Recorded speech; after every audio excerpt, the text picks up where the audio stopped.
지난 5월 12일 원유를 싣고 미국으로 이동 중인 유조선이 호르무즈 해협에서 피습 사건이 발생한 지 한 달여 만에 호르무즈 해협으로 이어지는 오만해에서 또다시 일본 유조선이 피습되었다. 세계 원유 공급량의 30%가 지나가는 길목에서 유조선 피습이 연이어 터지면서 세계 유가는 급등했고 중동 지역에서 수출되는 LNG도 이곳을 통과해야 하기 때문에 LNG 가격뿐 아니라 운송료, 보험료도 급등할 것으로 예상되고 있어 이번 사태는 특히 아시아 국가들이 가장 큰 영향을 받을 것으로 예상되고 있다. 이처럼 물자가 이동하는 길목이 문제가 생기면 많은 나라들에게 곧바로 막대한 피해가 발생할 수 있다는 것을 확인할 수 있었다. 이 같은 현상을 놓고 볼 때 현재 문재인 정부가 취하고 있는 중국 눈치 보기는 그 안일한 태도를 지적해 볼 수 있다. 현재 중국은 2014년 아시아 태평양 경제협력체 정상회의를 개최하고 중화민족의 위대한 부흥이라는 중국의 꿈을 실현하기 위해 1대1로 계획을 발표했다.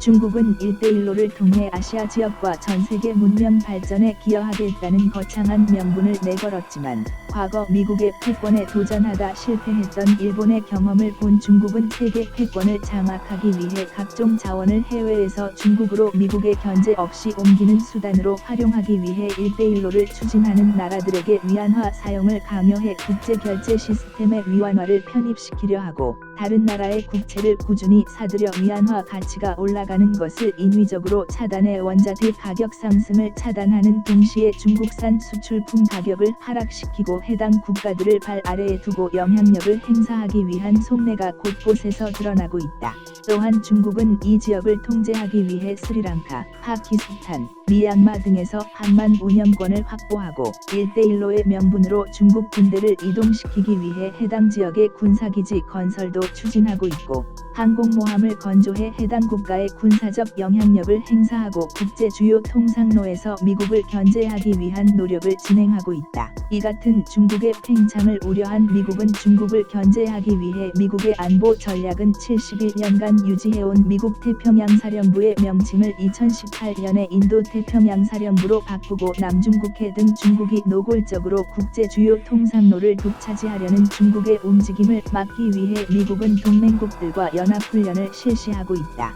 2018년 미국, 일본, 인도는 말라카 해협에서 말라바르 훈련을 실시했고 인도와 일본은 중국을 견제하기 위해 스리랑카 콜롬보함을 공동 개발에 나서고 있고 일본은 베트남, 필리핀, 인도네시아, 스리랑카 등 남중국해 인근 국가들의 군 작전 수행 능력을 제고하는 능력 구축 지원 사업을 벌려나가고 있고 인도양에서 미국과 일본, 호주, 프랑스가 공동 훈련을 실시했고 미국과 일본 해군은 남중국해에서 연합 해상훈련을 벌이기도 했다. 그러나 미국의 동맹국이라고 하는 한국은 미국의 요청에도 불구하고 중국을 견제하는 연합훈련에 소극적인 모습을 보이고 있고 중국 압박의 의미가 담겨 있는 큰 훈련에 큰 부담을 느끼고 있는 것을 종종 확인할 수 있었다. 한국의 이러한 소극적인 태도는 오직 수출로 먹고 사는 나라가 틈만 보이면 경제보복으로 협박하겠다고 나서는 중국의 행동의 생명선과 같은 통상로의 경제안보와도 연결되어 있는 중국의 영향력 확장을 막기 위한 훈련에 참여하지 않는 것은 한국 정치가의 중국의 암묵적인 거래가 있지 않고서는 도무지 이해할 수 없는 대목이다.